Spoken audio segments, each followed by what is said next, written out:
ജല്ലിക്കെട്ടിനായുള്ള bill Tamil Nadu നിയമസഭ പാസാക്കിയ സാഹചര്യത്തിൽ തമിഴ്നാട്ടിലെ ജല്ലിക്കെട്ടുമായി ബന്ധപ്പെട്ട സമരം പിൻവലിച്ചു. ചെന്നൈ മറീന ബീച്ചിൽ നിന്നും സമരാനുകൂലികൾ പിരിഞ്ഞു പോവുകയാണ്. ഇപ്പോൾ വിവരങ്ങളുമായി ന്യൂസ് ഡെസ്കിൽ നിന്നും ജോർജറ്റ് ജോൺ ചേരുന്നു. ജോർജറ്റ്, നിയമസഭ ബില്ല് പാസാക്കുന്നു, സംഘർഷത്തിന് അയവ് വരുന്ന സാഹചര്യമാണോടെ സമരം പിൻവലിച്ചിരിക്കുന്നു?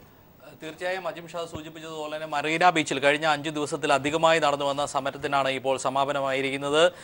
തമിഴ്നാട് നിയമസഭ ജല്ലിക്കെട്ടിനായി പ്രത്യേക ബിൽ അവതരിപ്പിക്കുകയും അത് പാസ്സാക്കുകയും ചെയ്ത സാഹചര്യത്തിൽ സമരം അവസാനിപ്പിക്കുകയാണെന്ന് സമരസമിതി പ്രഖ്യാപിക്കുകയായിരുന്നു.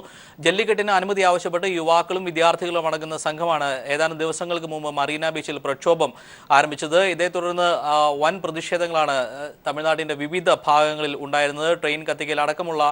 ട്രെയിൻ തടയലടക്കമുള്ള വിവിധ സംഭവങ്ങളും തമിഴ്നാടിൻ്റെ വിവിധ ഭാഗങ്ങളിൽ ഉണ്ടായിരുന്നു. ഇതേ തുടർന്ന് സമരം ശക്തമായ സാഹചര്യത്തിൽ പ്രത്യേക ഓർഡിനൻസിലൂടെ ജല്ലിക്കെട്ട് നടത്താൻ തമിഴ്നാട് സർക്കാർ ശ്രമം ആരംഭിച്ചിരുന്നു. കേന്ദ്ര സർക്കാരിൻ്റെ സഹായത്തോടെ തന്നെ ഇതിനു വേണ്ട ചർച്ചകളും മറ്റും പുരോഗമിച്ചിരുന്നു. എന്നാൽ ഓർഡിനൻസ് അല്ല, നിയമം തന്നെ വേണം എന്ന നിലപാടിൽ സമരസമിതി ഉറച്ചു നിൽക്കുകയായിരുന്നു. ഇതേ തുടർന്നാണ് ഇന്ന് പ്രത്യേക നിയമസഭ തമിഴ്നാട്ടിൽ ചേരുകയും മുഖ്യമന്ത്രി തന്നെ ബിൽ അവതരിപ്പിക്കുകയും ചെയ്തത്. തുടർന്ന് ഏകകണ്ഠേന ബിൽ പാസ്സാക്കുന്ന സാഹചര്യമാണ് ഇന്ന് തമിഴ്നാട്ടിലുണ്ടായത്. ഇതേ തുടർന്നാണ് സമരസമിതി സമരം പിൻവലിക്കുന്നതായി പ്രഖ്യാപിച്ചത്. എന്നാൽ കഴിഞ്ഞ ദിവസം സർക്കാർ പിന്തുണയോടെ തന്നെ ചിലയിടങ്ങളിൽ ജല്ലിക്കെട്ട് നടന്നിരുന്നു. മുഖ്യമന്ത്രി മധുരയിൽ ജല്ലിക്കെട്ട് ഉദ്ഘാടനത്തിന് എത്തിയെങ്കിലും സമരസമിതി പ്രതിഷേധവുമായി രംഗത്തെത്തി സ്ഥിരം നിയമം വേണമെന്ന ആവശ്യം ഉന്നയിക്കുകയായിരുന്നു. കഴിഞ്ഞ ദിവസം നടന്ന ജല്ലിക്കെട്ടിൽ ചിലയിടങ്ങളിലൊക്കെ അപകടങ്ങളും സംഭവിച്ചിരുന്നു.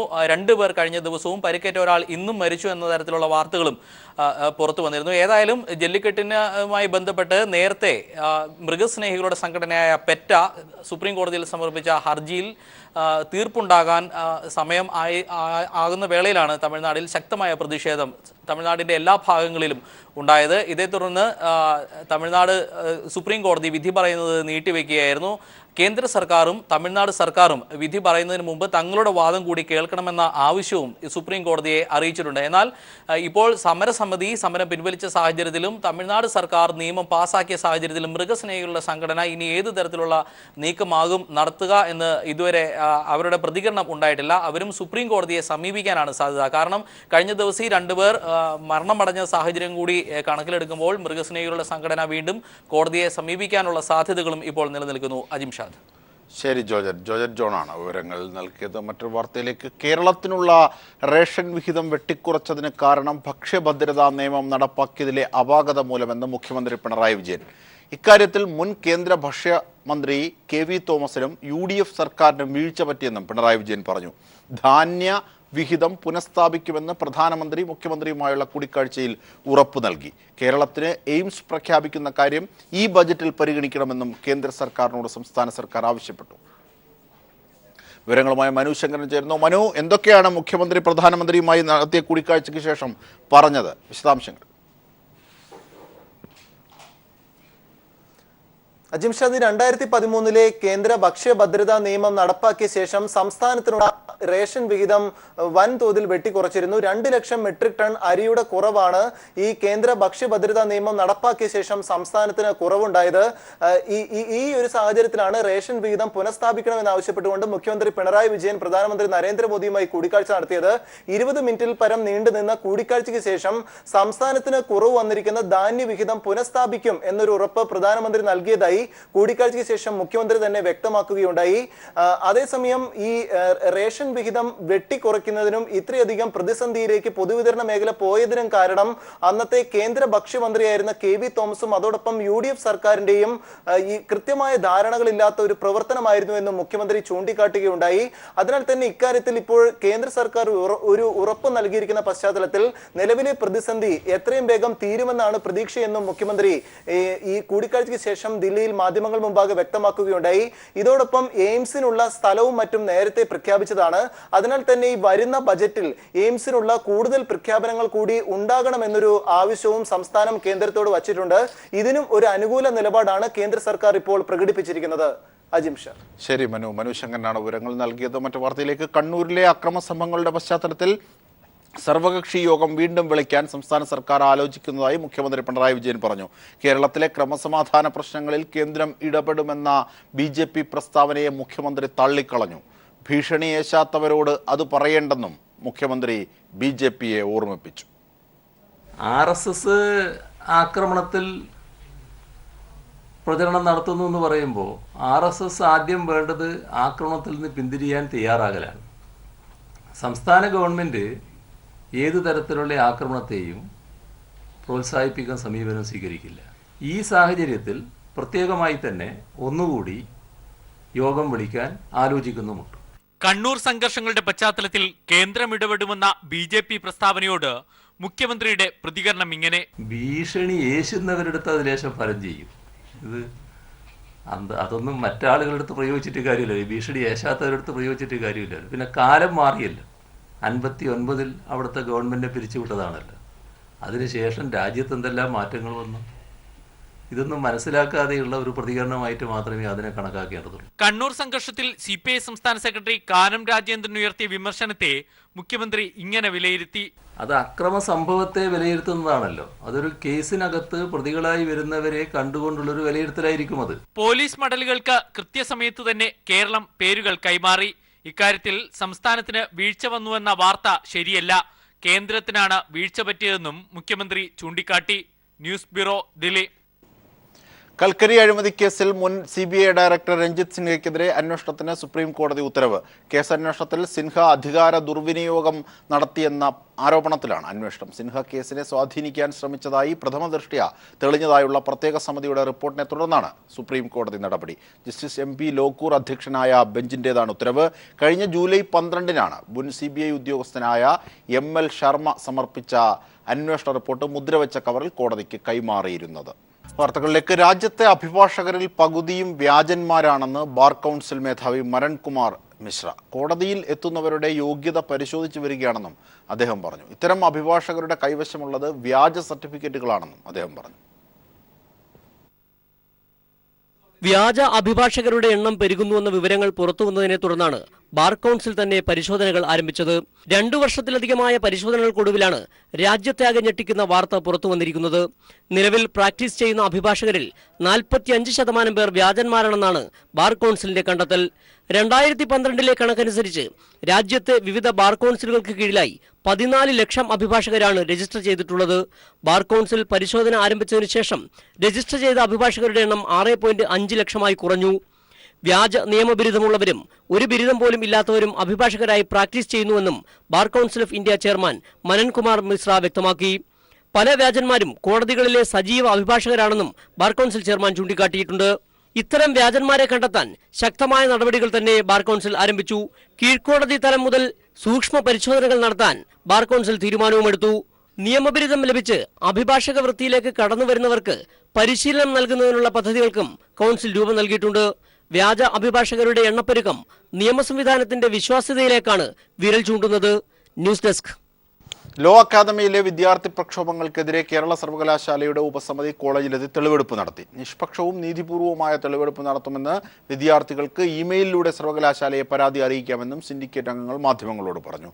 പ്രിൻസിപ്പലിനെ മാറ്റി നിർത്തി ഒരു ഒത്തുതീർപ്പിനും തയ്യാറല്ലെന്ന് law academy director Narayanan Nair മാധ്യമങ്ങളോട് പറഞ്ഞു. ലോ അക്കാദമി ലോ കോളേജിലെ വിദ്യാർത്ഥി സമരം രൂക്ഷമായ പശ്ചാത്തലത്തിലാണ് കേരള സർവകലാശാലയുടെ സിൻഡിക്കേറ്റ് ഉപസമിതി കോളേജിലെത്തി തെളിവെടുപ്പ് ആരംഭിച്ചത്. അഫിലിയേഷൻ കമ്മിറ്റിയുടെ കൺവീനർ ഡോക്ടർ P. രാജേഷ് കുമാറിന്റെ നേതൃത്വത്തിലുള്ള 8-അംഗ സംഘമാണ് തെളിവെടുക്കാനെത്തിയത്. സമരത്തിനെത്തിയ വിദ്യാർത്ഥികൾ കോളേജിലെ വിവിധ പ്രശ്നങ്ങൾ സമിതി അംഗങ്ങൾക്ക് മുമ്പാകെ നിരത്തി. പരാതി നൽകാൻ നേരിൽ കഴിയാത്തവർക്ക് ഇമെയിൽ മുഖാന്തരം പരാതി നൽകാമെന്നും നിഷ്പക്ഷവും നീതിപൂർവവുമായി തെളിവെടുപ്പ് നടത്തുമെന്നും സിൻഡിക്കേറ്റ് അംഗം KH ബാബുജാൻ പറഞ്ഞു. വിദ്യാർത്ഥികളുടെ പരാതികൾ കേട്ടിട്ട് ആ പരാതികളിൽ അവർ പറയുന്ന കാര്യങ്ങളെല്ലാം നേരിട്ട് മനസ്സിലാക്കുക എന്നുള്ളത്, എല്ലാ കാര്യങ്ങളും നേരിട്ട് മനസ്സിലാക്കുക എന്നുള്ളത് തന്നെയാണ് ഞങ്ങളുടെ ഉദ്ദേശം. ഞങ്ങളിത് റിപ്പോർട്ട് തയ്യാറാക്കുന്നതിന് മുമ്പ് എപ്പോൾ എങ്ങനെ വരുന്ന പരാതികളെ ഞങ്ങൾക്ക് സ്വീകരിക്കാം. നേരിട്ട് വരുന്നത് ഫിസിക്കലി കുട്ടികൾ ഒരുപാട് പേര് തന്നതുകൊണ്ട് നേരിട്ട് അവരെ കേൾക്കാൻ വരുന്നു എന്നുള്ളതാണ്. പ്രിൻസിപ്പൽ ലക്ഷ്മി നായരെ മാറ്റിക്കൊണ്ടുള്ള ഒരു ഒത്തുതീർപ്പും സാധ്യമല്ലെന്ന് കോളേജ് ഡയറക്ടറായ കുലിയക്കോട് നാരായണൻ നായർ മാധ്യമങ്ങളോട് പറഞ്ഞു. വിദ്യാർത്ഥികൾ ചർച്ചയ്ക്ക് തയ്യാറാവുന്നില്ലെന്നും അദ്ദേഹം കുറ്റപ്പെടുത്തി. ചർച്ചയ്ക്ക് 2 പ്രാവശ്യം വിളിച്ചിട്ടുണ്ട്. രാജിവെച്ചെങ്കിലും അവരുള്ളത് അവിടെ ചെയ്യാനാണ്. പ്രിൻസിപ്പലിനെ മാറ്റം ഈ രാജ്യത്ത് എവിടെയെങ്കിലും ഒരു പ്രിൻസിപ്പലിനെ മാറ്റാനായിട്ട് വിദ്യാർത്ഥി പ്രക്ഷോഭത്തിൽ കൂടെ മാറ്റിയിട്ടുണ്ടാ. പിന്നെ കരുതി കുട്ടികളുള്ള പിന്നീട് കൊണ്ടുവന്നല്ലേ ഇതൊക്കെ. ഇതൊന്നുമില്ലായിരുന്നല്ലോ മുമ്പേ. മാനേജ്മെന്റും വിദ്യാർത്ഥികളും നിലപാടിൽ ഉറച്ചു നിൽക്കുന്നതിനിടെയാണ് ഉപസമിതി തെളിവെടുക്കാൻ കോളേജിലെത്തിയത്. BJPയുടെ സംസ്ഥാന അധ്യക്ഷൻ കുമ്മനം രാജശേഖരൻ സമരം ചെയ്യുന്ന വിദ്യാർത്ഥികൾക്ക് ഐക്യദാർഢ്യം പ്രഖ്യാപിച്ച് സമരപന്തലിലെത്തി. എല്ലാ വിദ്യാർത്ഥി സംഘടനകളുടെയും സമരപന്തൽ അദ്ദേഹം സന്ദർശിച്ചു. കോളേജിന് സംരക്ഷണം നൽകണമെന്ന ഹൈക്കോടതി വിധി ഉള്ളതിനാൽ കനത്ത പോലീസ് കാവൽ കോളേജിന് ഏർപ്പെടുത്തിയിട്ടുണ്ട്. സമരം കൂടുതൽ ശക്തമാക്കാനാണ് വിദ്യാർത്ഥികളുടെയും തീരുമാനം. News bureau, Thiruvananthapuram. സ്വാശ്രയ മാനേജ്മെന്റിനെതിരെ AK ആന്റണി. ചില സ്വാശ്രയ മാനേജ്മെന്റുകൾ പിടിച്ചുപറി നടത്തുന്നുവെന്നും സ്വാശ്രയ എയ്ഡഡ് മേഖല വിജിലൻസ് നിരീക്ഷിക്കണമെന്നും AK ആന്റണി കൊച്ചിയിൽ പറഞ്ഞു. പ്രവർത്തിച്ചിരുന്ന കാലഘട്ടത്തേക്കാൾ ഇന്ന് വിദ്യാഭ്യാസ രംഗം തകർച്ചയില്ല. തനി കച്ചവട മേഖലയായി മാറിക്കഴിഞ്ഞിരിക്കുക. തനി കച്ചവടം. സ്വാശ്രയ മേഖലയായാലും കൊള്ളാം, എയ്ഡഡ് മേഖലയായാലും കൊള്ളാം, അഴിമതിയുടെ കൂത്തരങ്ങായിട്ട് മാറിയിരിക്കുകയാണ്. വിജിലൻസ് ഡിപ്പാർട്ട്മെന്റിന്റെ അഴിമതി വിരുദ്ധ പ്രവർത്തനം ആരംഭിക്കേണ്ടത് എൻ്റെ അഭിപ്രായത്തിൽ വിദ്യാഭ്യാസ. വാർത്തകളിലേക്ക്. കൊച്ചി മെട്രോ ആദ്യഘട്ടം മാർച്ചിൽ കമ്മീഷൻ ചെയ്യും. ആലുവ മുതൽ പാലാരിവട്ടം വരെയാണ് മാർച്ച് അവസാനത്തോടെ കമ്മീഷൻ ചെയ്യുക. DMRC മുഖ്യ ഉപദേഷ്ടാവ് E. ശ്രീധരൻ ട്രാക്ക് പരിശോധന നടത്തി. നിർമ്മാണ പുരോഗതിയിൽ അദ്ദേഹം സംതൃപ്തിയും രേഖപ്പെടുത്തി. ആലുവ മുതൽ പാലാരിവട്ടം വരെ 14 കിലോമീറ്ററാണ് മെട്രോ ആദ്യഘട്ടത്തിൽ സർവീസ് നടത്തുക. ഇവയ്ക്കിടയിലുള്ള 12 സ്റ്റേഷനുകളുടെയും നിർമ്മാണം അവസാന ഘട്ടത്തിലാണ്. 3 കോച്ചുകളുള്ള 9 ട്രെയിനുകളാണ് ആദ്യഘട്ടത്തിലുണ്ടാവുക. 20 മിനിറ്റ് കൊണ്ട് ആലുവയിൽ നിന്നും പാലാരിവട്ടത്ത് എത്താൻ കഴിയുന്ന തരത്തിലാണ് മെട്രോ ഓടുക. സർവീസിന് മുന്നോടിയായുള്ള ട്രയൽ റൺ മാസങ്ങൾക്ക് മുൻപ് തന്നെ തുടങ്ങിയിരുന്നു. ഇതിനിടെ ആദ്യഘട്ട സുരക്ഷാ പരിശോധനയും നടന്നിരുന്നു. മാർച്ചിൽ സർവീസിന് തയ്യാറാകുന്ന 9 ട്രെയിനുകളും 2000 കിലോമീറ്റർ ദൂരം ട്രയൽ റൺ പൂർത്തിയാക്കണമെന്നതാണ് ചട്ടം. മാർച്ച് അവസാനത്തോടെ ട്രയൽ റണ്ണുകളും സുരക്ഷാ പരിശോധനകളും പൂർത്തിയാക്കി ആദ്യഘട്ടം കമ്മീഷൻ ചെയ്യാനാവുമെന്നാണ് DMRC പുറത്തിറക്കിയ പത്രക്കുറിപ്പിൽ പറയുന്നത്. രണ്ടാം ഘട്ടത്തിൽ മഹാരാജാസ് കോളേജ് വരെയും പിന്നീട് പേട്ട വരെയും മെട്രോ സർവീസ് നടത്തും. മെട്രോ പൂർണ്ണ സജ്ജമാകുന്നതോടെ 25.612 കിലോമീറ്ററിൽ 5 മിനിറ്റ് ഇടവേളകളിൽ സർവീസ് നടത്താനായി 25 ട്രെയിനുകൾ കൊച്ചിയിലെത്തും. News bureau, Kochi. നാളെ സ്വകാര്യ ബസ്സുകൾ പണിമുടക്കും. Kerala state private bus operators കോൺഫെഡറേഷന്റെ നേതൃത്വത്തിൽ ആണ് നാളെ സൂചനാ പണിമുടക്ക് നടത്തുക. സ്വകാര്യ ബസ് പെർമിറ്റുകൾ നിലനിർത്തുക, വിദ്യാർത്ഥികളുടെ യാത്രാ നിരക്ക് ഉൾപ്പെടെ ബസ് ചാർജ് വർദ്ധിപ്പിക്കുക തുടങ്ങിയ ആവശ്യങ്ങൾ ഉന്നയിച്ചാണ് പണിമുടക്ക്. പ്രശ്നത്തിന് പരിഹാരം കണ്ടില്ലെങ്കിൽ ഫെബ്രുവരി 2 മുതൽ അനിശ്ചിതകാല സമരം നടത്താനാണ് ഫെഡറേഷന്റെ തീരുമാനം. വാർത്തകളിലേക്ക്. അത്യന്താധുനിക സംവിധാനങ്ങളോടെ ബംഗളൂരുവിൽ പുതിയ ഹൃദയ പരിചരണ കേന്ദ്രം ഹാർട്ട് സെന്ററിന് തുടക്കമായി. പത്മശ്രീ ഭരത് മമ്മൂട്ടി ഹാർട്ട് സെന്റർ ഉദ്ഘാടനം ചെയ്തു. ബാംഗ്ലൂരിലെ ഹൃദയ പരിചരണ കേന്ദ്രമായ ഹാർട്ട് സെന്റർ പത്മശ്രീ മമ്മൂട്ടി ഉദ്ഘാടനം ചെയ്തു. നടൻ Dulquer Salmaan, MLA NA Haris, heart centre director doctor Muhammad Rehan Sayyid എന്നിവർ ഉദ്ഘാടന ചടങ്ങിൽ പങ്കെടുത്തു. This is his first independent hospital. So he came to know you need only very little opening to do your bypass surgery and all that. Small keyhole surgery of heart. He is an expert in that, I think. And this hospital is also initiated by that charity organization. ബാംഗ്ലൂരിലെ കനിങ്ങാം റോഡിലുള്ള heart സെന്ററിൽ 50 കിടക്കുകളും 3 operation തിയേറ്ററുകളും 12 തീവ്ര പരിചരണ വിഭാഗങ്ങളുമുണ്ട്. Minimal ആക്സൈസ് cardiac surgery എന്ന പേരിൽ അറിയപ്പെടുന്ന ഏറ്റവും കുറഞ്ഞ ശരീരഭാഗം തുറന്ന് ഹൃദയ സംബന്ധമായ ശസ്ത്രക്രിയ നടത്തുന്ന ഇന്ത്യയിലെ ഏറ്റവും മികച്ച ഹൃദയ പരിചരണ കേന്ദ്രമാണ് ഹാർട്ട് സെന്റർ. വിദ്യാഭ്യാസ വൈദ്യസേവന രംഗത്ത് ശ്രദ്ധേയമായ ജീവകാരുണ്യ പ്രവർത്തനം നടത്തുന്ന വാസ് ഫൗണ്ടേഷനാണ് ഹാർട്ട് സെന്ററിന് നേതൃത്വം നൽകുന്നത്. The WAS Foundation is a short form for Wahid Ahmed Saeed Foundation. It's a 10-year-old foundation started on the name of my father. The foundation's main initiatives are education and healthcare. In the last 10 years, the foundation has been responsible for taking 500 families off the streets completely. News bureau, Bangalore. Bahrain ആസ്ഥാനമാക്കി പ്രവർത്തിക്കുന്ന അന്തർദേശീയ ബിസിനസ്സുകാരനും VKL Al Namal group of companies എന്നിവയുടെ ചെയർമാനുമായ doctor Varghese കുര്യനെ Sri Lankan സർക്കാരിന്റെ വിനോദസഞ്ചാര വികസന Christian മതകാര്യ വകുപ്പിന്റെ ഉപദേഷ്ടാവായി നിയമിച്ചു. ശ്രീലങ്കയിലെ ടൂറിസം മേഖലയുമായും ഹോസ്പിറ്റാലിറ്റി മാനേജ്മെന്റ് പ്രവർത്തനങ്ങളുമായും ബന്ധപ്പെട്ട് പ്രവർത്തിക്കുന്ന വർഗീസ് കുര്യന് ആ മേഖലകളിലെ അറിവും പരിചയവും കണക്കിലെടുത്താണ് ഈ സ്ഥാനം നൽകിയത്. ഇത് സംബന്ധിച്ച ഉത്തരവ് Sri Lankan tourism development and Christian religious affairs വകുപ്പ് ഡെപ്യൂട്ടി മന്ത്രി അരുന്ധിക ഫെർണാണ്ടോ വർഗീസ് കുര്യന് കൈമാറി. ബഹ്റിനിലും ശ്രീലങ്കയിലുമായി വിനോദസഞ്ചാര ബന്ധം മെച്ചപ്പെടുത്തുന്നതിനും ശ്രീലങ്കയിലെ അതിഥി സൽക്കാര സൗകര്യങ്ങൾ മെച്ചപ്പെടുത്താനും ഈ നിയമനം ഗുണകരമാകുമെന്നും മന്ത്രി പറഞ്ഞു. ഗൾഫ് നാടുകൾക്ക് പുറമെ ഇന്ത്യ, ശ്രീലങ്ക തുടങ്ങിയ ഒട്ടേറെ രാജ്യങ്ങളിൽ ഭൂവികസനം, കെട്ടിട നിർമ്മാണം, ആരോഗ്യപരിപാലനം, അതിഥി സേവനം തുടങ്ങി ഒട്ടേറെ രംഗങ്ങളിൽ ശ്രദ്ധേയമായ നേട്ടം കൈവരിച്ച വ്യക്തി കൂടിയാണ് വർഗീസ് കുര്യൻ. പ്രവാസി ഭാരതീയ സമ്മാൻ അടക്കം ഒട്ടേറെ പുരസ്കാരങ്ങളും ഇദ്ദേഹത്തിന് ലഭിച്ചിട്ടുണ്ട്. സ്റ്റേറ്റ് ബാങ്ക് ഓഫ് ഇന്ത്യ നടപ്പാക്കുന്ന പുതിയ പദ്ധതിയായ വെൽത്ത് മാനേജ്മെന്റ് സർവീസസ് പ്രവർത്തനം ആരംഭിച്ചു. SBT എറണാകുളം ശാഖയിൽ നടന്ന ചടങ്ങിൽ chief general manager S. Venkataraman പദ്ധതി ഉദ്ഘാടനം ചെയ്തു. General manager Alok Kumar Sharma, deputy general മാനേജറായ ജോയി ആര്യക്കര, MD വിൻസെന്റ് തുടങ്ങിയവരും ചടങ്ങിൽ പങ്കെടുത്തു.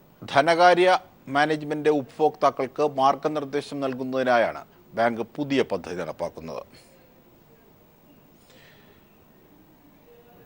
സംസ്ഥാന പോലീസ് ആവിഷ്കരിച്ച് നടപ്പാക്കി വരുന്ന റോഡ് സുരക്ഷാ പദ്ധതിയായ ശുഭയാത്രയുടെ ഭാഗമായ സോഫ്റ്റ് പദ്ധതിക്ക് തുടക്കമായി. തിരുവനന്തപുരം ടാഗോർ തിയേറ്ററിൽ നടന്ന ചടങ്ങിൽ ഗതാഗത മന്ത്രി AK ശശീന്ദ്രനാണ് പദ്ധതിയുടെ സംസ്ഥാനതല ഉദ്ഘാടനം നിർവഹിച്ചത്. റോഡ് അപകടങ്ങളുടെ പ്രാധാന്യവും അപകടങ്ങൾ ഉണ്ടാക്കുന്ന മരണങ്ങളും മറ്റു ദുരന്തങ്ങളും നഷ്ടങ്ങളും കണക്കിലെടുത്ത് പ്രശ്നപരിഹാരത്തിനായാണ് കേരള പോലീസ് ശുഭയാത്ര എന്ന പദ്ധതി 2015 മുതൽ ആവിഷ്കരിച്ച് നടപ്പാക്കി വരുന്നത്. ഇതിന്റെ ഭാഗമായുള്ള പുതിയ പദ്ധതിയായ സോഫ്റ്റിന്റെ സംസ്ഥാനതല ഉദ്ഘാടനം ടാഗോർ തിയേറ്ററിൽ നടന്ന ചടങ്ങിൽ മന്ത്രി AK ശശീന്ദ്രൻ നിർവഹിച്ചു. സോഫ്റ്റ് പദ്ധതി സംസ്ഥാനത്തെ എല്ലാ ജില്ലകളിലും ഉടൻ നടപ്പാക്കുമെന്ന് മന്ത്രി അറിയിച്ചു. അപകടങ്ങളിൽപ്പെടുന്നവരെ രക്ഷിച്ച് ആശുപത്രിയിൽ എത്തിക്കുന്നതിനു വേണ്ടി പരിശീലനം ലഭിച്ച വോളണ്ടിയർമാർക്കുള്ള ബാഡ്ജ് വിതരണം നടൻ മോഹൻലാൽ നിർവഹിച്ചു. റോഡപകടങ്ങൾ കുറയ്ക്കാനുള്ള പോലീസിന്റെ എല്ലാ പ്രവർത്തനങ്ങൾക്കും പദ്ധതിയുടെ ഗുഡ്വിൽ അംബാസഡർ കൂടിയായ പത്മശ്രീ മോഹൻലാൽ പൂർണ്ണ പിന്തുണ വാഗ്ദാനം ചെയ്തു. ഔപചാരികമായിട്ടുള്ള ഒരു തുടക്കം മാത്രമേ ആയിട്ടുള്ളൂ. ഒരുപാട് ദൂരം ഇനിയും നമുക്ക് സഞ്ചരിക്കാനുണ്ട്. അതിനാൽ കേരള സർക്കാരിൻ്റെ കുടക്കീഴിൽ പോലീസ് ഡിപ്പാർട്ട്മെൻറ്റിൻ്റെ ലീഡർഷിപ്പിൽ മറ്റുള്ള ഡിപ്പാർട്ട്മെൻറ്റുകളുമായി സഹകരിച്ച് ആത്മാർത്ഥമായി അർപ്പണബോധത്തോടെ പരിശ്രമിച്ചാൽ നമുക്ക് ലക്ഷ്യം വിദൂരത്തല്ല എന്ന് പ്രത്യാശിക്കാം. ഒപ്പം ഞാനും ഉണ്ടാകും. ഓർക്കുക, ഞാനൊരു കേരളത്തിലെ നിരത്ത് റോഡിൽ ഒരു 45-50 ലക്ഷം കിലോമീറ്ററുകൾ സഞ്ചരിച്ച ഒരാളാണ്. ഒരുപാട് സന്ദർഭങ്ങളിൽ എനിക്ക് അപകടത്തിൽപ്പെട്ട ആൾക്കാരെ ഹോസ്പിറ്റലുകളിൽ എത്തിക്കാൻ സാധിച്ചിട്ടുണ്ട്. അത് ഞാനൊരു വലിയ അഭിമാനമായി കരുതുന്നു. ട്രാഫിക് ബുള്ളറ്റിൻ, ട്രാഫിക് പാർക്ക് എന്നീ പദ്ധതികളുടെ ഉദ്ഘാടനവും ചടങ്ങിൽ നടന്നു. പദ്ധതിയുടെ ഭാഗമായുള്ള ട്രാഫിക് സ്മാർട്ട് ക്ലാസ് റൂമിന്റെ ഉദ്ഘാടനം നടൻ Mohanlal Pattom government girls higher secondary സ്കൂളിൽ നിർവഹിച്ചു. ടാഗോർ തിയേറ്ററിൽ നടന്ന സോഫ്റ്റിന്റെ ഉദ്ഘാടന ചടങ്ങിൽ K. Muraleedharan MLA, mayor VK Prashanth, DGP Loknath Behra, ADGP B. Sandhya തുടങ്ങിയവർ സംബന്ധിച്ചു. News bureau, Thiruvananthapuram.